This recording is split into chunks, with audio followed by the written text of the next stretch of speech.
Bismillahirrahmanirrahim. Assalamualaikum warahmatullahi wabarakatuh. Perkenalkan, nama saya Nur Harmianti Beloraja, Prodi Akuntansi 21F. Di sini saya akan memaparkan materi tentang kewajiban jangka pendek dan penggajian.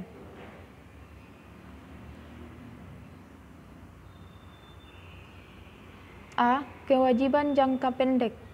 Secara umum, kewajiban adalah kewajiban masa kini perusahaan yang timbul dari peristiwa masa lalu yang penyelesaiannya diharapkan mengakibatkan arus kas keluar dari sumber daya perusahaan yang mengandung manfaat ekonomi sang eta 2.12.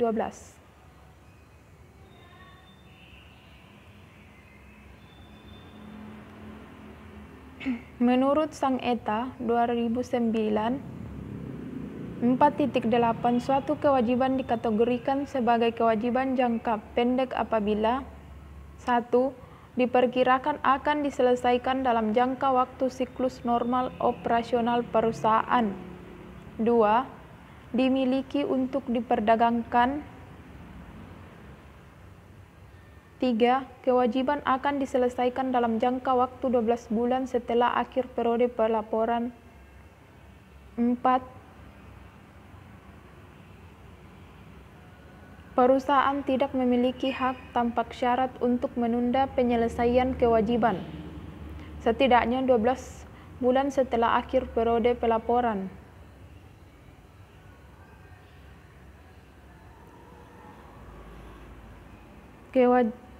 Jenis-jenis transaksi kewajiban jangka pendek. 1. Transaksi utang usaha. 2. Transaksi utang wesel. 3. Transaksi utang pajak. 4. Transaksi utang dividen. 5. Transaksi utang garansi. 6. Transaksi utang kontingensi. 7. Transaksi kewajiban jangka panjang yang masuk kategori kewajiban jangka pendek.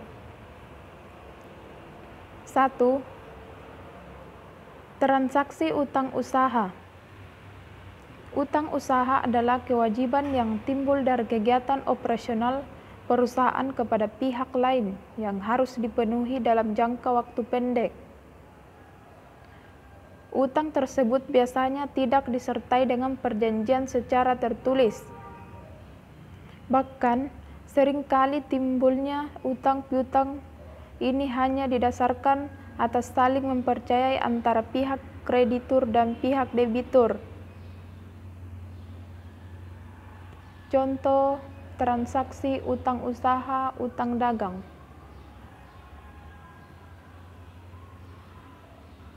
Pada 5 Januari 2015, PT Gia Perkasa membeli barang dagang secara kredit dari PT Taji Kusuma sebesar 150 juta dengan termi 5/10N/31. Barang dagang tersebut termasuk dalam barang kena pajak. Pada 12 Januari 2015, PT Gia Perkasa melunasi seluruh utangnya. Perusahaan mencatat barang dagang dengan menggunakan sistem perpetual. Berdasarkan informasi tersebut, maka perusahaan mencatat transaksi pembelian barang dagang secara kredit ini dalam jurnal berikut.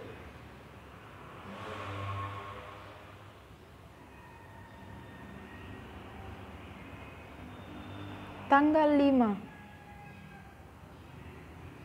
5 Januari, persediaan barang dagang sebesar 150 juta, PPN masukan sebesar 150 juta, utang usaha 165 juta, membeli barang dagang secara kredit. Pada saat pelunasan 12 Januari 2015, pembayaran masih dalam masa potongan sehingga perusahaan tidak membayar utang usaha tersebut secara penuh. Kas yang harus dibayar oleh perusahaan adalah sebesar 147 juta. 150 juta kurang 2% kali 150 juta. karena utang usaha tersebut masih dikurangi dengan potongan pembelian sebesar 3 juta 2% kali 150 juta. Jurnal untuk transaksi pelunasan utang pada tanggal 12 Januari 2015 masa potongan adalah sebagai berikut. Tanggal 12 Januari, utang usaha sebesar 150 juta, potongan pembelian sebesar 3 juta, kas sebesar 147 juta. Pencatatan pelunasan utang usaha dengan potongan.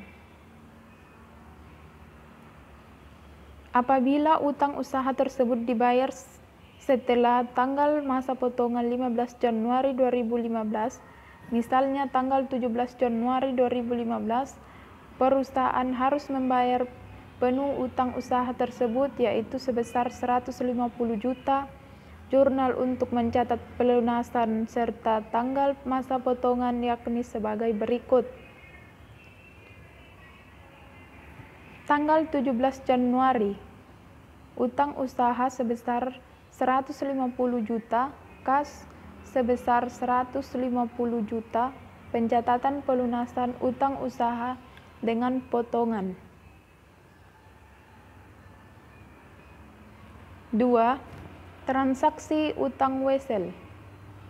Utang wesel bayar adalah kewajiban yang harus dibayar oleh perusahaan debitur dengan didukung oleh pembuktian tertulis secara formal dalam bentuk wesel atau promes. Secara perjanjian wesel atau promes harus dituliskan secara detail terkait dengan hal-hal pinjaman, besarnya pinjaman, tanggal pelunasan pinjaman, dan tingkat bunga jika ada. Wesel bayar terdiri atas 2 kategori, yaitu utang wesel berbunga dan utang wesel tidak berbunga, atau utang wesel yang diskonto.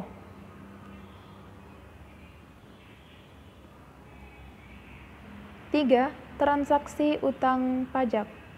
Di Indonesia, semua badan atau perorangan termasuk dalam kategori wajib pajak memiliki kewajiban untuk melakukan pembayaran pajak setiap tahunnya. Hal ini sesuai dengan perundang-undangan yang mengatur tentang perpajakan. Wajib pajak tersebut dapat mencangkup wajib pajak orang pribadi dan wajib pajak badan. Jenis-jenis pajak tersebut: transaksi pajak pertama nilai, transaksi pajak penghasilan badan, transaksi pajak penghasilan karyawan pasal 21. 4.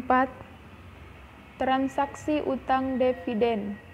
Dividen adalah laba perusahaan perseroan yang dibagikan kepada para pemegang saham. 5. Transaksi utang garansi. Salah satu jenis strategi perusahaan untuk meningkatkan penjualan barang atau jasa adalah dengan memberikan garansi kepada pelanggan, seperti memberikan jaminan reparasi gratis, jaminan penggantian suku cadang gratis, dan lain-lain. 6. Transaksi utang kontingensi. Utang kontingensi atau utang yang sudah pasti adalah utang yang keberadaannya sudah pasti dan tidak tergantung pada kondisi di masa yang akan datang.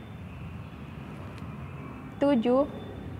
Transaksi kewajiban jangka panjang yang masuk kategori kewajiban jangka pendek adalah mengenai sebagian dari kewajiban jangka panjang yang akan jatuh tempo dan akan dibayar pada periode yang akan datang, atau maksimum 1 tahun, sehingga kewajiban jangka panjang ini memiliki sifat seperti kewajiban jangka pendek. B. Akuntansi pengajian, upah dan gaji, pengendalian internal terhadap upah dan gaji. Komponen upah dan gaji. Akuntansi upah dan gaji.